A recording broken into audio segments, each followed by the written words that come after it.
From the top of Low Fell, you look down on a mosaic of irregular fields surrounding a scatter of farms and hamlets, which has been inherited from the medieval centuries. It's a patchwork of fences, walls, hedgerows and lanes, which are the essence of the English countryside. The landscape plotted and pieced, one of the dappled things, for which Gerard Manley Hopkins gave God thanks in his poem Pied Beauty. Until the 1860s, the intake wall along the foot of the fellside here was the fundamental dividing line. It was not only the boundary between enclosed farmland and the open shared space of the common land on Low Fell, but also marked the transition from ploughland, meadow and improved pasture on the farmland to the rough grazing ground on the fells. In general, the boundary was the point at which thinning soils and increasing slope defeated attempts to make more productive use of the land.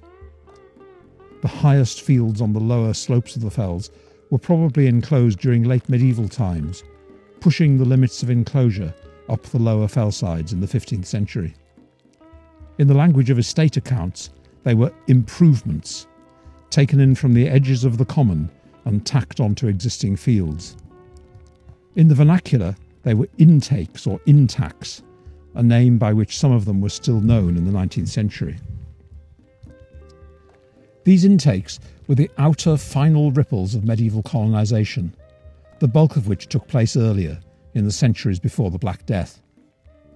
Most of the hamlets and farmsteads along the valley sides were in all likelihood established in a great sweep of colonisation between 900 and 1300 AD.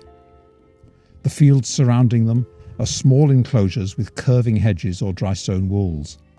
The walls are built of rounded, water-worn stones cleared from the fields, a legacy of the painstaking hand labour of clearing stones from ploughland and meadows across the generations.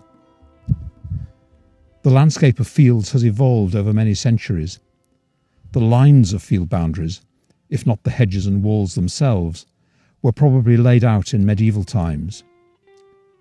Piecemeal change, throwing two fields together here or realigning an awkward kink in a boundary there, make this a dynamic landscape, as does the replacement and renewal of field boundaries. The same is true of the farms and cottages which dot the valley floor.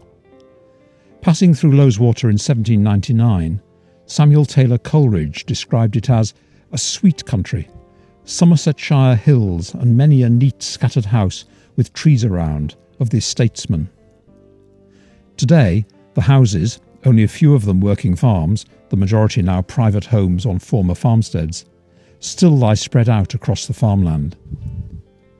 But step back to earlier times and there were more dwelling places among the fields. An observer looking down from Low Fell 400 years ago would have seen smoke rising from at least 8 homesteads, now gone, within a mile of where they were standing.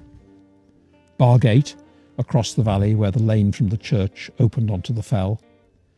Steelbank and Mill Hill in the fields towards the lake of Loweswater. High Iredale and Stockbridge near the foot of the lake below High Nook. Rigbank and Pottergill immediately below him near Foulsyke. And, in the distance, close to the shore of Crummock, the farm of Peel.